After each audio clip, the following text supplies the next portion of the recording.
Essa é uma das aulas do meu clube Sinapse de Audiovisual. Se você gostar, vou deixar aqui o link na descrição para você conhecer mais. Boa aula!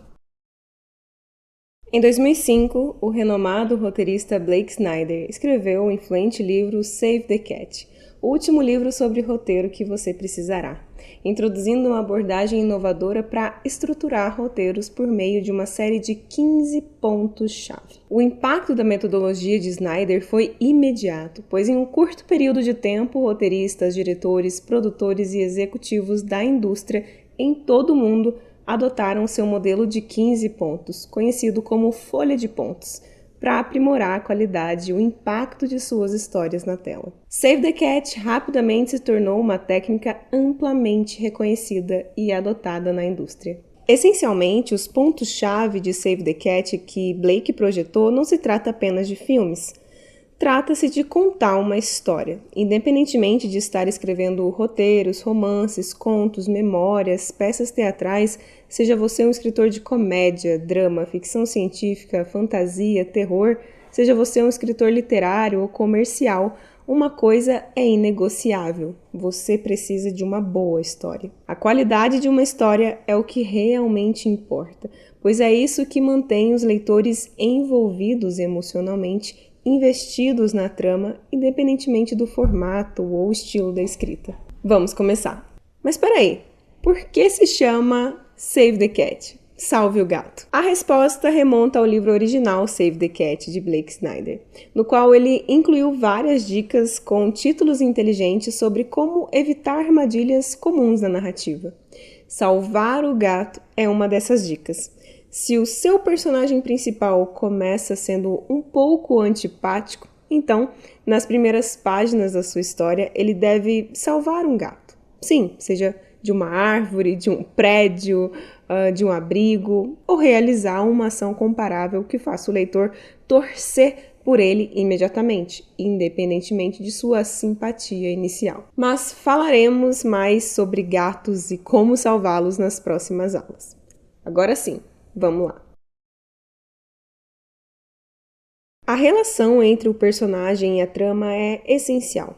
É por isso que começamos a metodologia Save the Cat com o personagem principal, o nosso herói da história. Um herói é proativo, importante e digno de ter um romance inteiro girando em torno dele. No mundo do Save the Cat, escrevemos sobre personagens memoráveis que fazem coisas memoráveis, mas acima de tudo, criamos heróis destinados a ser o centro de uma trama. Então, quem está destinado a ser o centro da sua trama? É isso que a gente vai descobrir. Independentemente de já ter pensado em sua grande ideia de história ou ainda estar trabalhando nessa parte, deixe agora tudo de lado por enquanto e foque apenas no herói da sua história. Como criar um herói interessante, memorável, cativante? Um herói que os leitores queiram ler ou ver. Um herói digno de ter um romance inteiro escrito sobre ele. Fácil. Você simplesmente lhes dá um problema ou falha que precisa ser corrigida, um desejo ou objetivo que o herói está perseguindo, está buscando, uma necessidade ou lição de vida a ser aprendida. Se você pensar nessas três coisas antecipadamente, seu herói começará a tomar forma automaticamente diante de seus olhos, e será muito mais fácil inseri-los em sua trama mais tarde. Então vamos dar uma olhada em cada uma dessas três coisas com mais detalhes. Os leitores não gostam de ler sobre heróis perfeitos que têm tudo sob controle. Heróis perfeitos sem falhas ou problemas são entediantes, sem mencionar completamente irreais.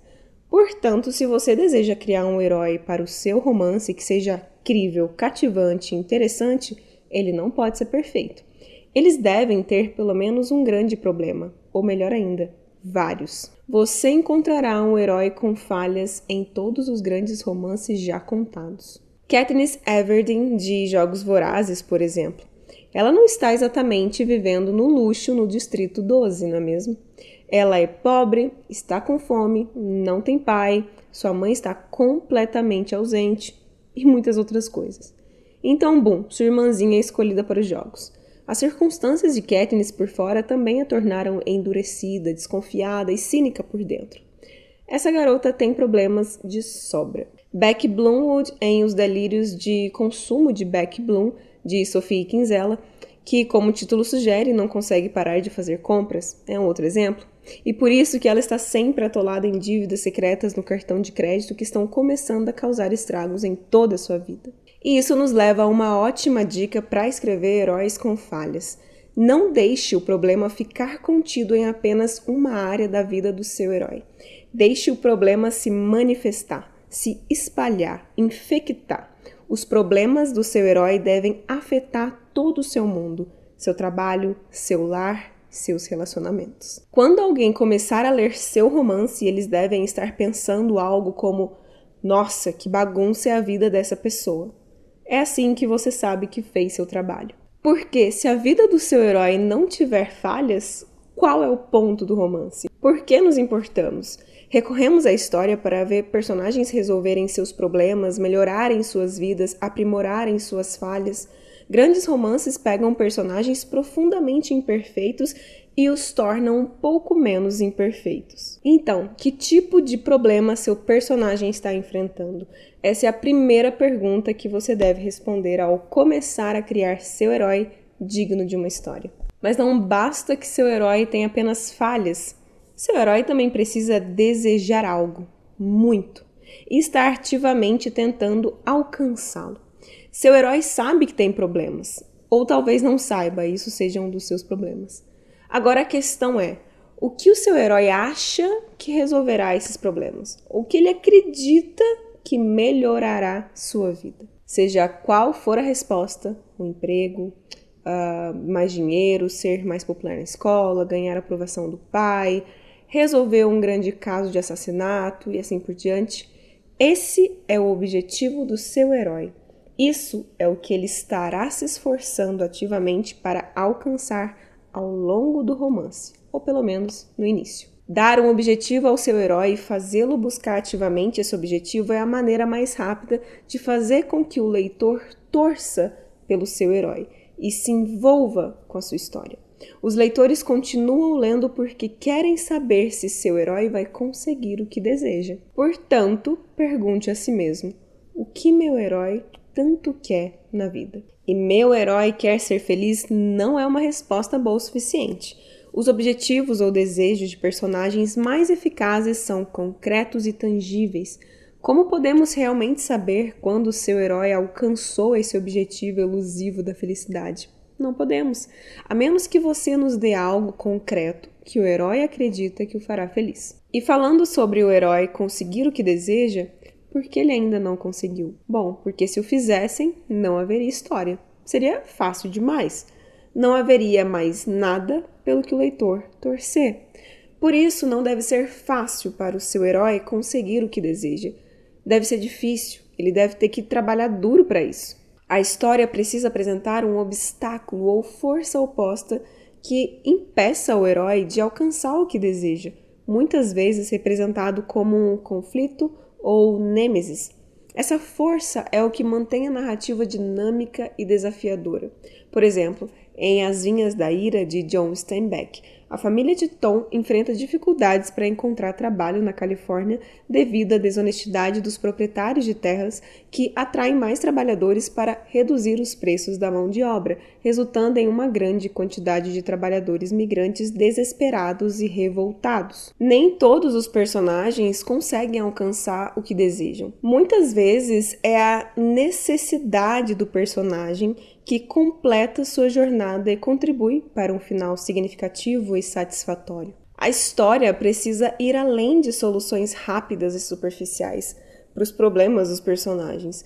Muitas vezes é mais fácil desejar uma solução rápida do que realmente enfrentar o trabalho árduo e profundo de autoconhecimento e mudança. Os desejos por mais dinheiro, sucesso, poderes especiais ou outras conquistas materiais podem ser apenas curativos que encobrem problemas mais profundos e emocionais.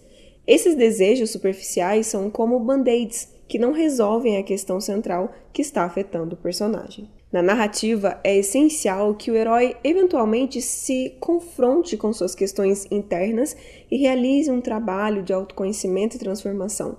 Isso é comparado a desempenhar o papel de um psicólogo na construção do personagem e enredos mais envolventes. O autor precisa identificar e abordar a ferida psicológica do personagem, conhecida como Shard of Glass, que representa uma cicatriz emocional profunda que influencia as ações e escolhas do herói. Além disso, é fundamental compreender o que o herói realmente precisa para encontrar uma resolução significativa e duradoura. Isso envolve responder a pergunta sobre o que realmente irá consertar a vida do herói e atender às suas necessidades mais profundas. Essa reflexão sobre as motivações e necessidades do personagem é essencial para desenvolver uma história que vá além de simplesmente satisfazer desejos superficiais e explore questões mais profundas e universais que aí sim ressoam com o público. História A e História B. A história A refere-se à história externa, o enredo principal que desenrola na superfície da trama. São os eventos emocionantes como perseguições de carro, guerras, lutas na escola, novos empregos, feitiços mágicos, confrontos com governos distópicos, entre outros elementos que proporcionam ação e entretenimento à história. A história A é muitas vezes conhecida como a premissa da história. Por outro lado, a história B é a história interna, mais profunda, intimamente ligada ao que o herói precisa aprender para promover uma mudança em sua vida, ou completar uma transformação, alcançar um nível de relevância na narrativa. A história B é o cerne da história, o que realmente dá significado à trama. Em Misery, de Stephen King, embora a premissa inicial envolva um escritor preso na cabana de uma mulher perturbada, a verdadeira história se concentra na descoberta do escritor sobre como escrever o melhor romance de sua carreira e como a escrita pode salvar vidas. Essa distinção entre a história A e a história B ressalta que o que o herói deseja externamente é apenas metade da história. A verdadeira essência de um romance reside na necessidade interna do herói, que pode ser vista como uma lição de vida, uma jornada espiritual ou um objetivo interno a ser alcançado. Essa jornada interna muitas vezes leva o herói a uma compreensão mais profunda de si mesmo e do mundo ao seu redor. Ao longo da história, a maioria dos romances apresenta uma necessidade interna do herói que é derivada de uma das 10 lições universais. Primeiro, perdão, seja de si mesmo ou dos outros. Segundo, amor, incluindo o amor próprio, amor familiar e amor romântico. Terceiro, aceitação, seja de si mesmo, das circunstâncias e da realidade. Quarto, fé, em si mesmo, nos outros, no mundo, em Deus. Quinto, medo, superando, conquistando, encontrando coragem. Sexto, confiança, seja em si mesmo, nos outros ou no desconhecido. Sétimo, sobrevivência, incluindo também a vontade de viver. Oitavo, altruísmo, incluindo sacrifícios, heroísmo e superação da ganância. Nono, responsabilidade, incluindo dever, defender uma causa, aceitar o próprio destino. E décimo, redenção, incluindo purificação, aceitação de culpa, remorso e salvação. Essas lições universais são temas recorrentes em muitas narrativas, pois ressoam com a experiência humana comum e tocam em questões fundamentais da existência. Mesmo para aqueles que não desejam escrever um livro com uma mensagem profunda, uma lição de vida explícita, é importante reconhecer que até mesmo as melhores histórias de ação, suspense, romance contêm uma lição espiritual, transcendental, subjacente. Todas essas narrativas apresentam o herói que aprende algo e passa por uma transformação ao longo da história, mesmo que o foco principal seja a trama de ação, o suspense envolvente ou o romance apaixonante. Há sempre um elemento de crescimento pessoal e mudança no protagonista. Essas lições são o que fazem com que os leitores se sintam envolvidos, como se tivessem vivido algo, experimentado algo novo, e que o tempo investido nas páginas do livro ou em um filme tenham realmente valido a pena. Vou deixar algumas perguntas aqui embaixo no vídeo, espero que ajudem vocês a começar a construir o seu herói. Espero também que vocês tenham aproveitado essa aula e até as próximas aulas de Save the Cat.